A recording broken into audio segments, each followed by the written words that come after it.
तो दोस्तों आज की वीडियो भी हम एक कमेंट के साथ शुरू करेंगे। और ये कमेंट पूछा था मेरी टाइप 1 डायबिटीज़ के एक वीडियो के ऊपर कमेंट आया था।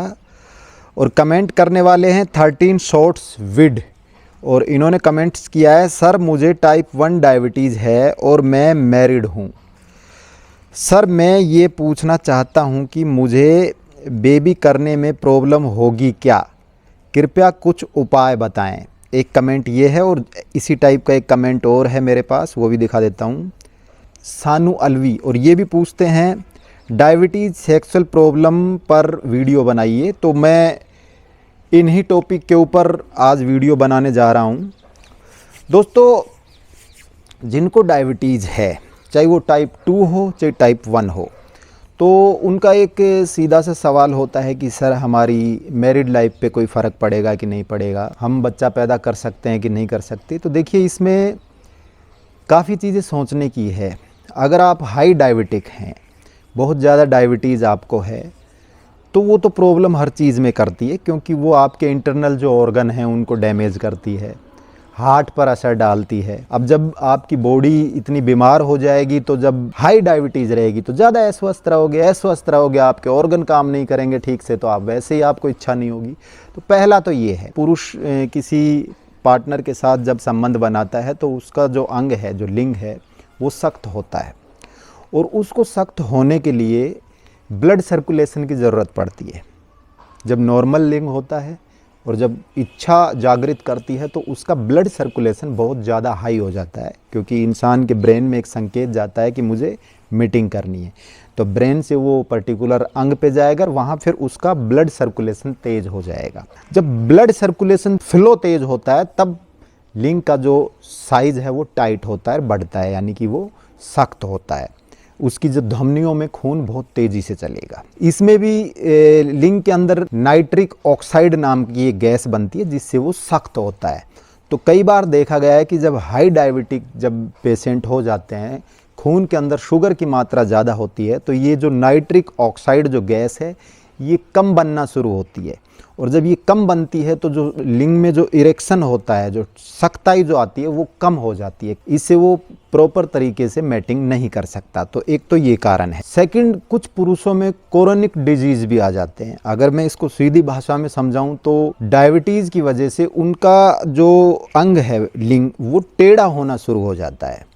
या तो इस साइड में टेढ़ा हो गया या इस साइड में बहुत ज़्यादा टेढ़ा हो जाएगा, क्योंकि उनको डायबिटीज़ की वजह से वो प्रॉब्लम आई है। तो इस कंडीशन में भी उनको डॉक्टर को दिखाना चाहिए। थर्ड, इन्फेक्शन और डिजीज़, क्योंकि हाई शुगर है तो इन्फेक्शन के चांसेस बढ़ जाते हैं।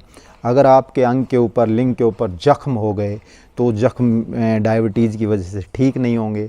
और जब बहुत ज़्यादा जख्म हो जाएंगे, इन्फेक्शन बढ़ जाएगा, तो आप जब अपने पार्टनर के साथ मीटिंग करने के लिए जाएंगे तो आपको पेनफुल प्रोसेस से गुजरना पड़ेगा, आपको दर्द महसूस होगा। एक और कॉमन प्रॉब्लम देखने को आती है दोस्तों, जिनको हाई डायबिटीज़ है उनको ड्राई डिस्चार्ज बोले तो जब वो अपने पार्टनर के साथ संबंध बनाते हैं तो जब उनका वीर्य डिस्चार्ज होता है, बाहर निकलता है, तो वो ड्राई होता है, यानी कि वो बाहर न निकल के अंदर ही कई बार यूरेनल में वीर्य डिस्चार्ज हो जाता है। तो इस केस में उनको फीलिंग तो मिलती है लेकिन डिस्चार्ज प्रॉपर बाहर नहीं हो पाता। अगर वो इस कंडीशन में बच्चा चाहते हैं तो फिर उनको प्रॉब्लम महसूस होती है। थकावट, जैसे कि मैंने पहले भी बताया था, थकावट रहेगा, बीमार रहेगा, क्योंकि उसको हाई शुगर है, खून के अंदर शुगर की मात्रा बढ़ी हुई है।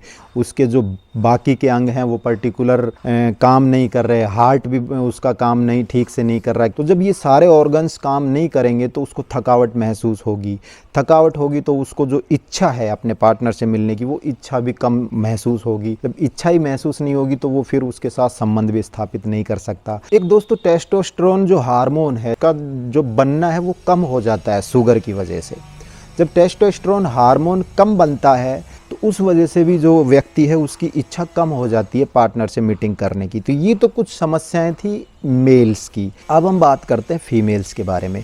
तो इनमें कुछ तो कॉमन प्रॉब्लम है, जैसे कि थकावट, इन्फेक्शन, ये तो कॉमन प्रॉब्लम है, मेल्स में भी होंगी, फीमेल्स में भी होंगी। या फिर किसी महिला को उत्तेजना कम महसूस होती है। अगर उसको उत्तेजना कम महसूस होगी तो उसके पर्टिकुलर अंग में, योनि के अंदर जो डिस्चार्ज होता है, गीलापन, वो नहीं होगा।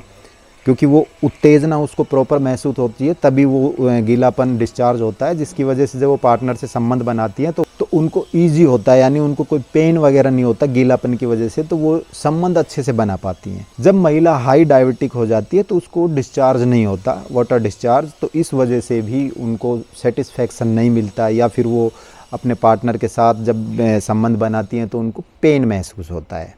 इरेक्शन या फिर जो पर्टिकुलर आपके लिंग का जो टाइट होना, सख्त होना, जो ब्लड की वजह से होता है, वो हाई ब्लड शुगर की वजह से उसमें सर्कुलेशन नहीं होगा, चाहे वो टाइप 1 डायबिटीज़ हो चाहे टाइप 2 डायबिटीज़ हो। जब ब्लड सर्कुलेशन प्रॉपर नहीं होगा हाई डायबिटीज़ की वजह से, तो आपका लिंग उत्तेजित नहीं होगा। ये कौन सा भी केस हो, चाहे टाइप 1 डायबिटीज़ हो चाहे टाइप 2 डायबिटीज़ हो, दोनों केसों में देखा गया है।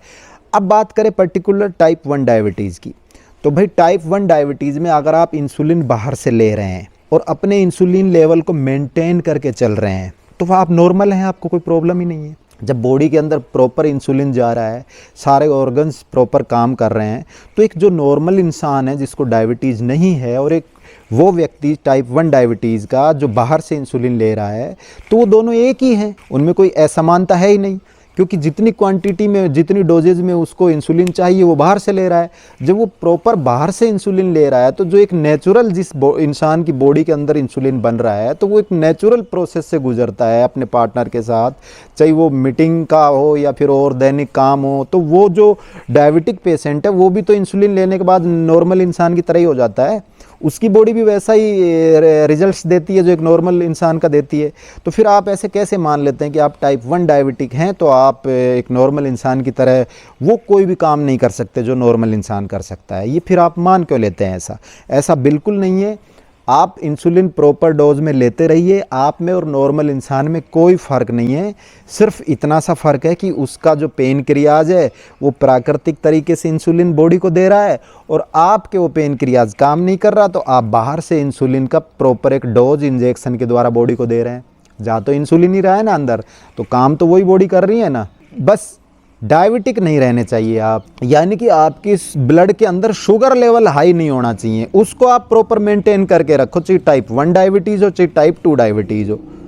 जब आपका शुगर लेवल मेंटेन रहेगा तो आप और नॉर्मल व्यक्ति एक ही तरह के हैं, और जैसा नॉर्मल व्यक्ति बिहेव करता है पार्टनर के साथ वैसा ही बिहेव आप करेंगे।